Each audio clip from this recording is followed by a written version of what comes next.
बरोबर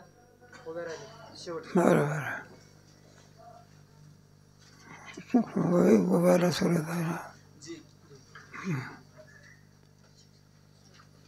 क्षेत्र क्षेत्रज्ञानम यत्ज्ञानम मतम ज्ञानम ज्ञानचक्षुषा भूत प्रकृती मोक्षंचे विदुयाद विदे। तेव्हा या पूर्ण अध्यायामध्ये क्षेत्र आणि क्षेत्रज्ञाचा विचार, इदम शरीरम इदम प्रारंभ आणि शेवट कोणता आहे, क्षेत्र क्षेत्रज्ञ ज्ञाना. तेव्हा कळायला पाहिजे नाही का, नाहीतर त्याच्यातलं फरक अंतर जर कळत नसेल, नाही लहान पोर असतं ना, त्याला 50 रुपयाची नोट दिली ती तोंडातच घालते आणि 500 रुपयाची दिली त्याला काही ज्ञान नाही. क्षेत्राला क्षेत्रज्ञ म्हणतात, क्षेत्रज्ञाला क्षेत्रज्ञ म्हणतात. ज्ञान येडीबाई असते ना ती काय करते, भावाला यजमानच म्हणते आणि यजमानाला काय म्हणते, भावच म्हणते आणि पुन्हा म्हणते ते येडी म्हणतात.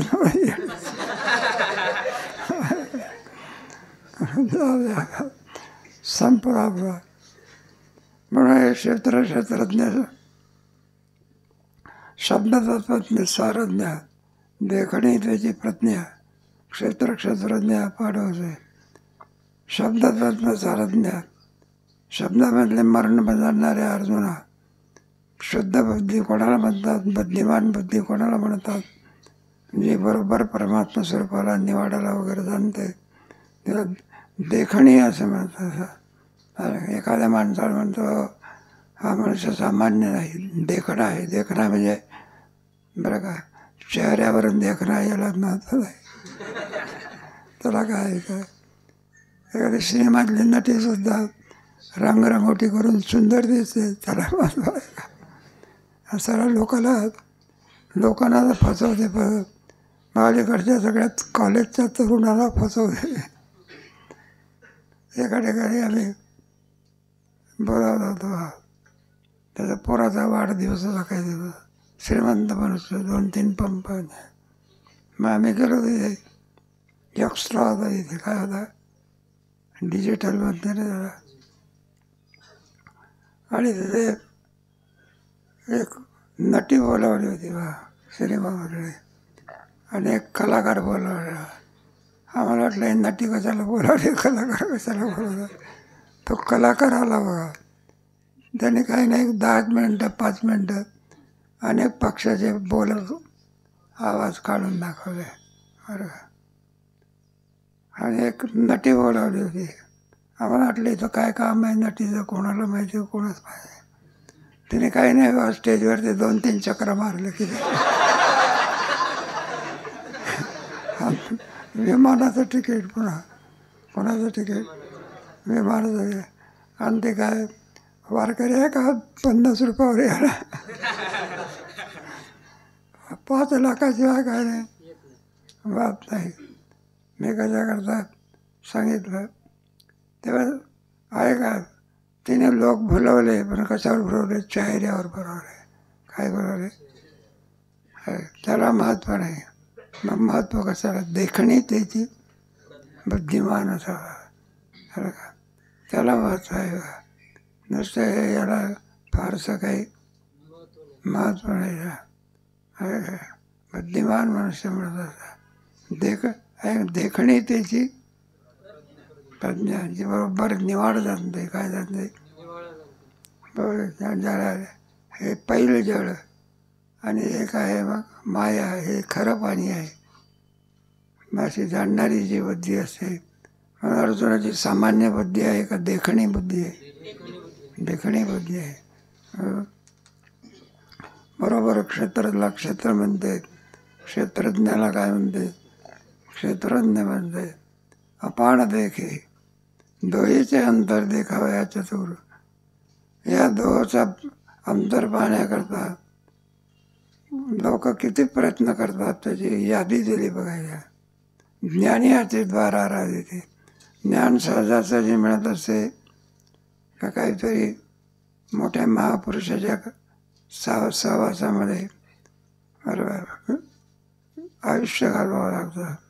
बरं का हे आहे ना 12-12 वर्ष काय करत होते एक तर गुरुच्या आश्रमामध्ये आणि पूर्णत्व प्राप्त झाल्यानंतरच बाहेर पडतात. तोपर्यंत कुठे गुरुच्याच आश्रमामध्ये पूर्वीच्या काळामध्ये तीच पद्धत आहे. ती थोडे क्षेत्रात चालू आहे, बाकी कुठे नाही. एका आळंदी क्षेत्र आहे, 2-4 आश्रम आहे, इथं ज्ञानदानाचं कार्य होत असे हेच आहे. बाकी आपण पूर्ण महाराष्ट्र पाहिला तर त्याच्यामध्ये कुठं आहे का काही. मुलाची तिथे कशा करता येईल आपल्याला ज्ञान काय अज्ञान काय याचा निवाडा होत असतो. तात्पर्य कशा करता येईल सांगितलं. या लागे सुमती आणि जोडते शास्त्रीय संपत्ती हे मी बुद्धिमान अर्जुना. शास्त्राचा अभ्यास तरी कशा करता. संयम ठेवायचा असतो कशा करता. एखादा विद्यार्थी असतो ना, एकुलता एक पोरगा असतो, त्याला रोज बरोबर 11 वाजता 12 वाजता जेवायची काय असते सवय असते, सगळ्या सुविधा असते.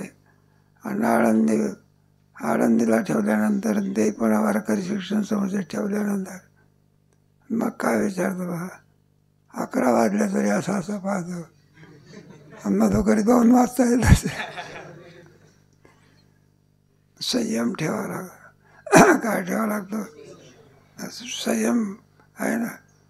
नाहीतर मग काय होत असे 4 दिवस आणखी पाठाला येतो आणि जो जातो तो पुन्हा येतच नाही. त्याला विचारलं रे शिक्षण घेण्याकरता गेला होता आणि का बरं परत आला. 11 वाजता कुठे जेवायला मिळते.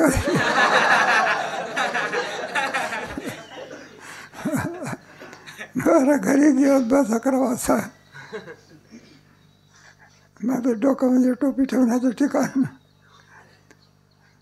टोपीनं डोकं चांगलं दिसते का मी धोता पाहिजे हे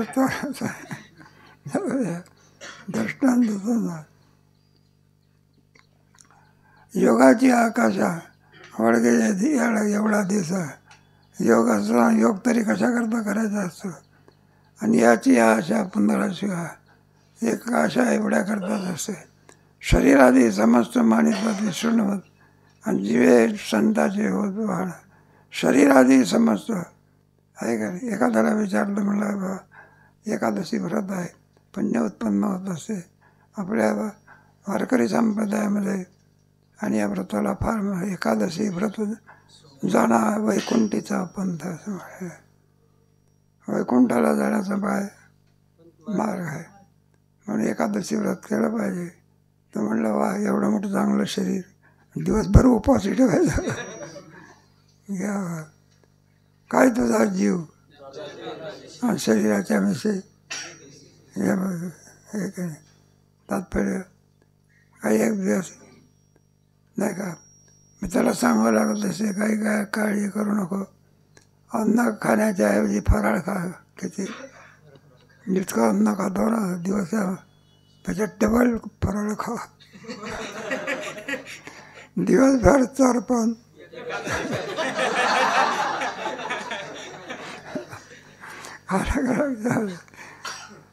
कारण एकादशीला सामान्य महत्व आहे का मग आहे कडे म्हणजे वारी असे एक दृष्टांत सुद्धा.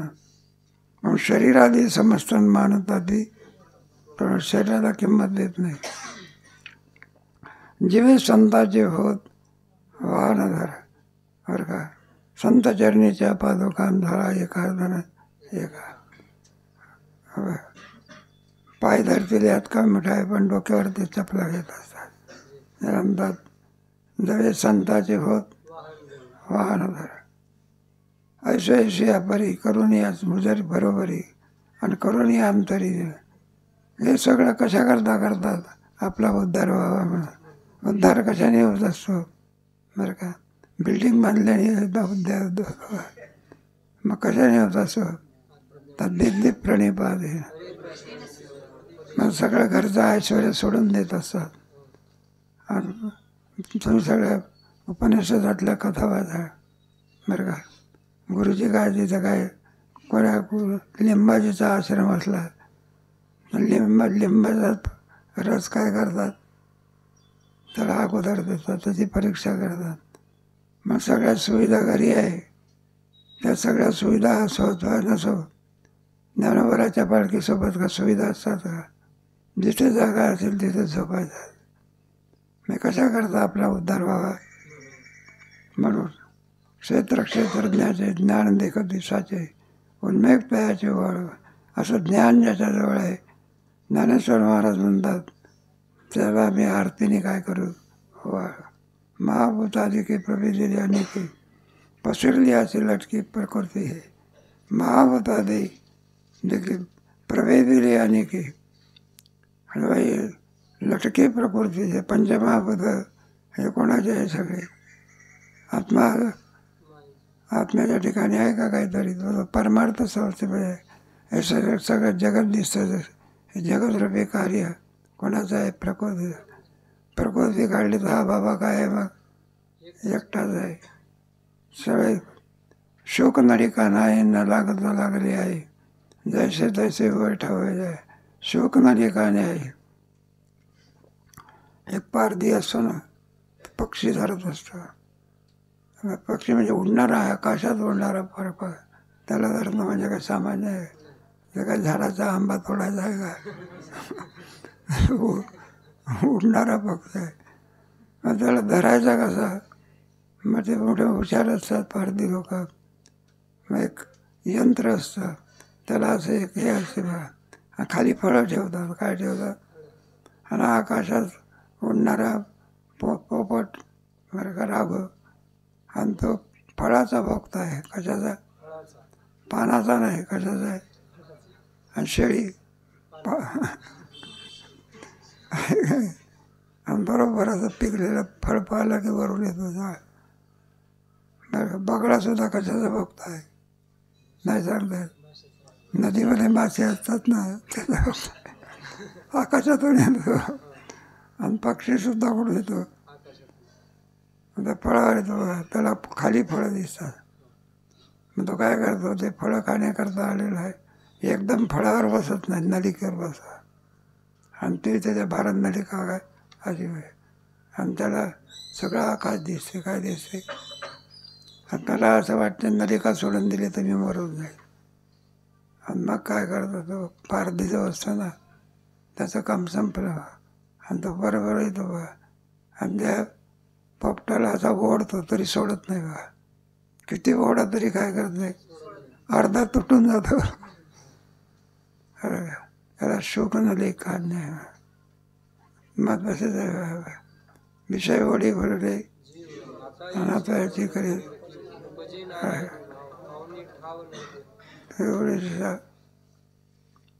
मग तो सोडत. इथे दृष्टांत देवरा सिद्धांत सांगितलेला आहे. जैसे तैसे न लागता लागली असे. खरोखरच नलिका याने नलिकेला धरलं आहे का नलिकेने याला धरलं आहे आणि सोडून दिलं तर माझं पक्का धरून बसतो. बंद म्हणतात बघा. मग त्याचेच जातभाई असतात, ते उडणारे जातभाई असतात. कोणते? त्याला सांगत असतात अरे सोडून दे, काय कर, तुला काही नलिकेनं धरलं आहे, तू नलिकेला धरलं आहे, तू काय कर, सोडून दे. की मग त्याचा उपदेश ऐकल्यानंतर त्याला ज्ञान होते. आणि थोडे तर नलिका काय करतो? मग आता फळं खात बसतो का तो? नलिकेवरून उठला आणि शुक शाके. मग त्याला खरा आनंद काय होतो? पहिली अवस्था बद्ध अवस्था कोणती, आणि आता कोणती अवस्था? मुक्त. प्रकृती पुरुषाच्या विवेकाने बद्ध अवस्था जाऊन कोणती अवस्था प्राप्त होते? हा उपकार होत असो. जैशी माळा ते माळा जैशी जे की जे डोळा सर्व बुद्धी टवाळा हो मुखी होणी. माळा ते माळा नाहीशी जे की जे डोळा. हा माळेवर तर सर्पाचा काय झाला? खरोखर सर्प आहे का? माळाच आहे. त्याप्रमाणे सर्वबुद्धी टवाळा ओके होणे. अध्यस्त पदार्थाची काय होते? सर्प खरा आहे का अध्यस्त आहे? शुक्ती ते शुक्ती हे सगळे विवर्ताचे दृष्टांत आहे. शुक्ती ते शुक्ती साच होय प्रतिती रुपेपणाची भ्रांती जाऊ द्या. आपल्याला आणखी त्याच्यावर ते चांदी आहे असं वाटलं, घ्यायला गेलं तर काय मिळते? चांदी मिळते का शुक्ती मिळते? मग होणारा भास हा खरा आहे का खोटा आहे? हे केव्हा कळते? शुक्तीचं ज्ञान आहे. एकदा अधिष्ठानाचं ज्ञान झालं अध्यस्त पदार्थाची काय आहे. स्वप्न खोटं केव्हाच आहे? स्वप्नात का जागा झाला म्हणजे मग कळत असतं आपल्याला पडलेलं काय आहे. तैसी वेगळी वेगळापणे प्रकृतीचे अंतःकरण आहे. देख दे मी ते मी म्हणे ब्रह्म. त्याप्रमाणे वेगळी असणारी जी प्रकृतीचे जे अंतःकरण आहे आणि देख दे ते मी म्हणे ब्रह्म, अशा रीतीने अध्यस्त असलेला पदार्थ एकदा ज्ञानाने त्याची काय निवृत्ती झाली मग काहीच ओळख नाही का? स्वरूपस्थिती ओळख नाही का? सर्पभ्रांती निघून गेल्यानंतर, शुक्ती भ्रांती निघून गेल्यानंतर, रजत भ्रांती निघून गेल्यानंतर काहीच मिळत नाही. काहीच मिळत नाही म्हटलं शून्यवादी. मग आपलं जे भागवत धर्मामधलं जे आणखी तत्व आहे ते शून्य आहे का ते? मग काय ब्रह्म भाव म्हणतो सदा आणि ते ब्रह्म सद्रूप आहे, चिद्रूप आहे. पुढे ते ब्रह्म कसं आहे पहा. तिथे जे म्हणे ब्रह्म होते आकाशाची वाढ अव्यक्ताची पहिलं काळ आणि जे भेटली आपाडा पाडवून आकाशाहून वाढ. म्हणजे आकाश कुठं लपी खेळते ज्या ब्रह्मस्वरूपाच्या ठिकाणी त्याचा पत्ता लागत. कोणाचा? मला आकाशाचा पत्ता लागत नाही बरं का. तर सामान्याची काय? सगळ्यामध्ये मोठा बहुत कोण आहे? हे सगळं ब्रह्मांड कोणामध्ये? आणि ते आकाश कुठे लागतं? मग परमात्मा केवढा असला पाहिजे?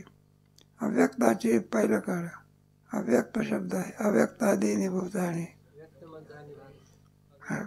हे सगळं लय कशामध्ये पाहतं? एवढा मोठा वडाचा वृक्ष असतो एका बीजामध्ये साठवलेला आहे. वडाचं बीज केवढं असते पण ते वडाचं बीज असं पडलं ना तर वडाचं झाड उगवत नाही बघा. म्हणजे कोणी कावळ्याने खावं लागलं आणि कावळ्याने उष्टा केली म्हणजे त्याच्यातून वडाचं काय निघते? झाड निघते. पिंपळ वड त्या वडाला वृक्ष ऋषी म्हटलेला आहे. काय म्हटलेलं आहे? सगळ्यात झाडामध्ये आणि अगदी वृद्ध अवस्थेचं झाड कोणतं? वडाचं झाड. दृष्टांत एक आपलं याच्यासाठी सांगितलं. भेटली आपाडा पाडून एकदा ब्रह्मदर्शन झालं सगळे भेद काय होतात? मावळून जात असतात आणि फक्त ब्रह्माचंच दर्शन होत असतात. आकार जेतो सरे जीवत्व जेतो विरे द्वैत जेतो नुर्याद्वय. ब्रह्मस्वरूपाच्या ठिकाणी ब्रह्म हे साकार आहे का निराकार आहे? निराकार आहे बरं का. आणि जीवत्व जेतो वरे आपण कोण आहोत? जीव आहोत. आणि एकदा ज्ञान झाल्यानंतर जीवत्व नाही का त्याच्यावर जाती म्हणतात. मनुष्याच्या ठिकाणी मनुष्यत्व, पशुच्या ठिकाणी जीवाच्या ठिकाणी संपले. तो जीव हे भाषा आणि जीव जो आहे ना सगळ्यात अनंत दुःखाला आमंत्रण देणारा कोण आहे? ब्रह्मदेव तरी जीवच आणि भिकारी तरी आहे का. वाईट वाटून घेऊ नका.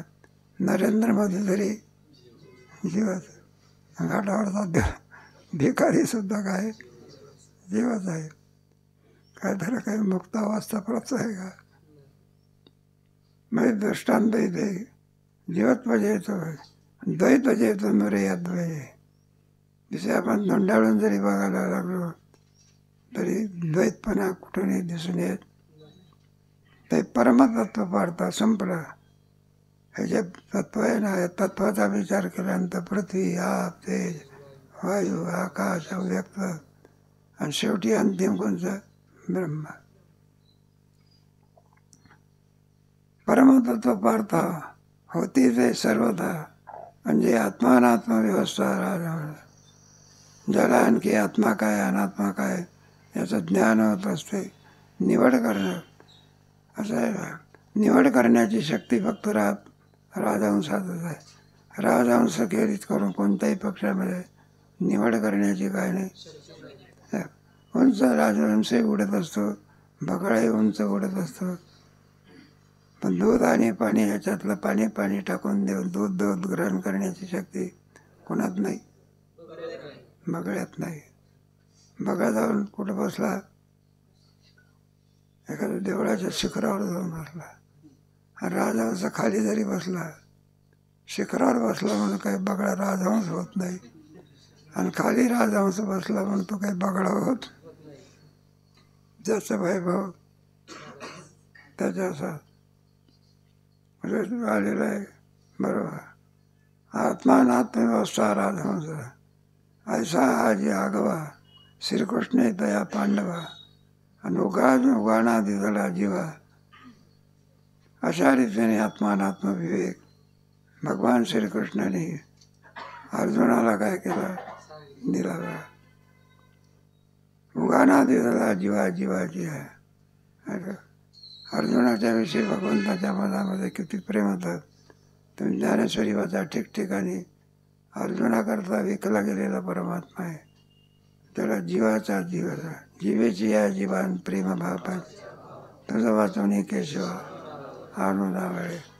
अशा रीतीने दिसला जीवाजी. कशा प्रकारे आपलं ज्ञान अर्जुनाच्या ठिकाणी दिला. कलशीचे येरीन त्याचं विजय जिया परी, आणि आपण पेत असुरेही दिले. या भांड्यामधलं दूध दुसऱ्या भांड्यामध्ये काय केलं? ऐका, भांडलं कसं झालं? काही ठेवलं का? मग एक घ्यायचा, इथं थोडा घ्यायचा. दुधाचं भांडं एका भांड्यातलं दूध दुसऱ्या भांड्यात टाकलं, पहिलं भांडं काय होते? पण आपलं जर ज्ञान दुसऱ्याला दिलं तर आपलं भांडं रिकामं होते का? कमी होते का वाढते? ज्ञानाचा ऐश्वर्य. आपण जर आपली असलेली विद्या जर दुसऱ्याला दिली तर उलट आपल्या विद्येचा प्रभाव पडत असतो. काय पडतो? पण थोडे संस्कार चांगले पाहिजे. काय पाहिजे? दृष्टांत देवाने आपलं सर्व ऐश्वर्य कोणाला देऊन टाकलं? अर्जुना. ऐश्वर्य वाढविला अर्जुन ज्ञानाच्या योगाने. ऐश्वर्य योग ऐसा ऐश्वर्य योग तुझा पती सांगितला. लाग येतो काही मतभेदाचा असेल 9व्या अध्यायामध्ये भगवान म्हणाले, हा आमचा ऐश्वर्य कोणाला देऊन टाकला? ऐश्वर्य भूते ना माझ्या ठाई आणि होता माझी मी, आणि कोणात तो काही केवळ मीच आहे, माझ्याशिवाय दुसरं काही नाही. कोण देता कोण? कारण पांडवामध्ये मी तर म्हटलं भगवान अर्जुनाच्या रूपाने कोण आहे? मीच आहे. नाही का 9व्या अध्यायामध्ये सांगितलं ना, नाही नरत ऐसा नारायण. म्हणून आमच्या दोघांमध्ये काय नाही, भेद नाही. आणि अर्जुनात श्रीकृष्ण आम्ही म्हणे. भगवान श्रीकृष्ण अर्जुनाला सुद्धा काय म्हणतात? मीच आहे. असं हे नाचले. आता जास्त पल्लाळ करून जास्त काय सांगायचं? न पसता कामी बोले. अर्जुन विचारत नाही तरी परमात्मा सांगितल्याशिवाय प्रेमाचा काय संबंध आहे ना? लेकरू आणि आई असते. लेकरू जरी विचारत नाही तरी आई त्याचे लाड पुरवल्याशिवाय किंबहुना दिसले सर्वस्व देवी. भगवान श्रीकृष्णाने जे काही आपल्याजवळ ऐश्वर्य होतं ते सर्वस्व आयुष्य अर्जुनाला देऊन टाकलं. खातो पारतो मी म्हणीन अजूनही तृप्ती न म्हणे, अधिकाधिक उतानी वाढे. इतकं जरी भगवंताने दिलं तरी सुद्धा अर्जुनाची तृप्ती कमी होईना. पण आणखी इच्छा जशी जाय कमी होऊन राहिली का वाढून राहिली. उतानी म्हणजे इच्छा. स्नेहाची बरोबरी नांबुदीला दीपगे थोरी, वाढ अर्जुनांतरी परिसुद्धा. जसं जसं आपण दिव्यामध्ये तेल टाकू तसा तसा दिव्याचा प्रकाश कमी होतो का वाढत जातो. त्याप्रमाणे जसे जसे भगवान आणखी अर्जुनाला ज्ञान सांगतात ते ज्ञान कमी होतं का वाढतं. अंतरित परिशुद्धी व्हायची. कशा प्रकारे ते तर सुग्रणी आणि रसज्ञ आणि मिळतही मग अवतरी. सुग्रणी आणि होणारे जेवण आहे बा, पक्वान्नाचं जेवण आहे.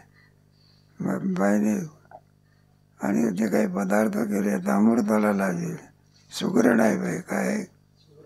नाहीतर आपली बाई भात करत असते, भांड एकन भाताचे प्रकार. आणि एखादी बाई भात करत असते, भात म्हणजे जशा मोगऱ्याच्या आहे का, तिला सुगरण म्हणायचं काय. बरं आपण आपल्या व्यवहारामध्ये कोणी कसं काय असं ना बरं का, जरी सुगरण नसले तरी काय म्हणायचं, शब्दे का दरिद्रता. म्हटलं काय बाई तुमचा हात आंबट पदार्थ गोड होऊन जात असतात. वाढणारी बाई कशी होते. उदार आहे पण उदार एक गुण नसा. मग जेवणाने कसे पाहिजे रसज्ञ. आणि पहिल्या श्रीखंडाला म्हणतात नको नको.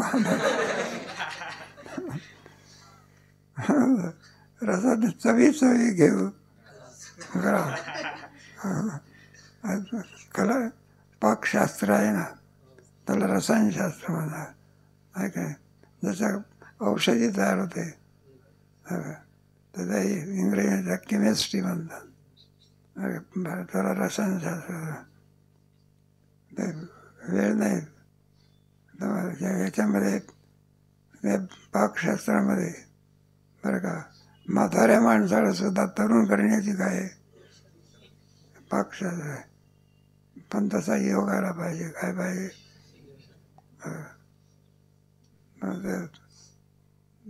गोष्ट ते यांचं पांडवाचं उदाहरण आहे ना.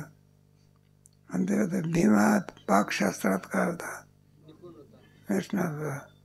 आणि ते राजाच्या घरी असं म्हणला पा असा आहे याच्या हातचं जेवण जर केलं तर तरुण मनुष्य काय म्हातारा मनुष्य काय होता. म्हणलं इतकी शक्ती आहे त्याच्यात. पण त्यांनी ज्यावेळेला बोलावलं त्यावेळेला तुम्ही गेले पाहिजे. मग तो राजा राजकारण करण्याकरता गुंतला. आणि भीमाने काही नाही बघा तुरीच्या जाळीचं काय केलं पेटवर आणि सांगितलं म्हणलं लवकर राजाला बोलवा.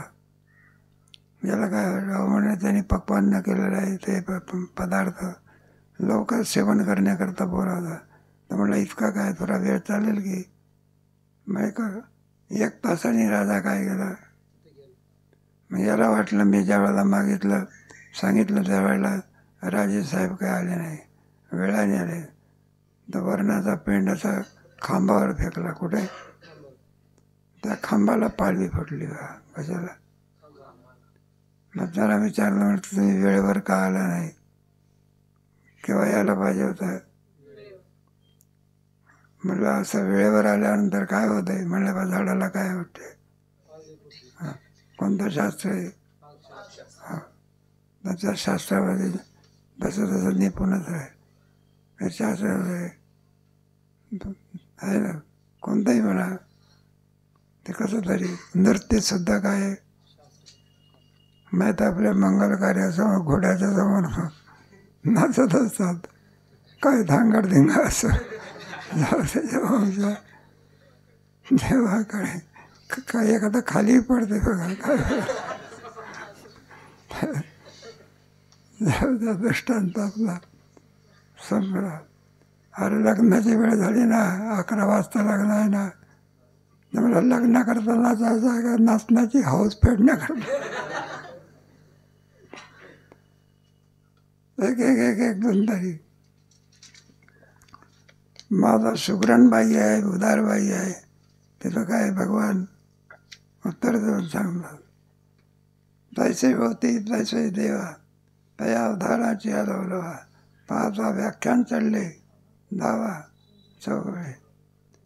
अर्जुनाची स्थिती अशी झाली, नाही भगवंताची स्थिती कशी झाली अशी झाली. का बरं अशी स्थिती? कारण ऐकणारा कंटाळवाना आहे, डोक्यावर आठ्या पाडून ऐकतो. उठून जाता येत नाही म्हणून बसून मग पाहता व्याख्यान चढले तावा चौगुणेवरी. एक पट सांगण्याच्या ऐवजी किती पट झालं मग? चौपट झाला. 2 मिनिटाकरता संधी दिली, 1 तास लागला. स्वाय मेघ सावरे, जैसा चंद्र सिंधू भरे, तैसा मातुलार स्वादरे. स्वाय मेघ सावरे आहे का नाही? जसा जसा वारा येईल तसे तसे मै घेत असतात. जसा चंद्र सिंधू भरे, बरं का, जसा चंद्रमाला पाहिल्यानंतर आणि समुद्राला काय येते मग भरती येत. तैसा मातुला रसा बरे श्रोतया. श्रोत्या जर उदास असला तसं सांगण्याचं वक्तृत्व काय झालं? संप्रभा. उदास असतात ना, कधी कधी श्रोते उदार असतात. आणि तो ज्ञानोबराच्या पालखीसोबत मिळतो बघा, थकून आलेले असतात दिवसभर, आणि एवढा मोठा समाज पाहिल्यानंतर कीर्तन करायला वाटते संधी चांगली आहे, बरं का, आता मौज भरून घ्यावी. आणि ते श्रोत्याला काही आवडत नाही, बा माझा टाळ वाजवत होता, तरी वक्त्याच्या काय येत नाही, लक्षात येत नाही, तर आवरून घेतलं पाहिजे. ते श्रोतेच म्हणतात, श्री विठ्ठल जय विठ्ठल. माझं दृष्टांत दिलं आहे. तैसे जीव तसे देवा, तया अवताराची आलवलावा, पाहता व्याख्यान चढले चवा चौगुळीवरी. स्वाय मेघ सावरे, वाऱ्याच्या योगाने मेघ झाले. आणि तैसा चंद्र सिंधू भरे, तैसा मातला रसा आदरे आणि श्रोतयाचे नाही. आता आनंदमय आगवे विश्व की जैल, आणि ते राये परिसावे. आता हे मग ज्ञानोबराची प्रार्थना आहे ना, जशी देवाची प्रार्थना आहे त्याप्रमाणे. अवघाची संसार आनंदे भरी. आता काय करणार आम्ही? देव सगळं दुःख निवृत्त करू. सूर्य उदयाला आला म्हणजे सगळा प्रकाशमय होत असतो, त्याप्रमाणे आम्ही आनंदाशिवाय दुसरं काही नाही. आनंदमय आगवे. एक गाव करू का सगळं विश्व करू? विश्व की जय देवी. ते परिसावे संजय योग आहे म्हणून म्हणा. तुम्ही ते काय करा ते आहे का, पण कधी आहे का? उद्या.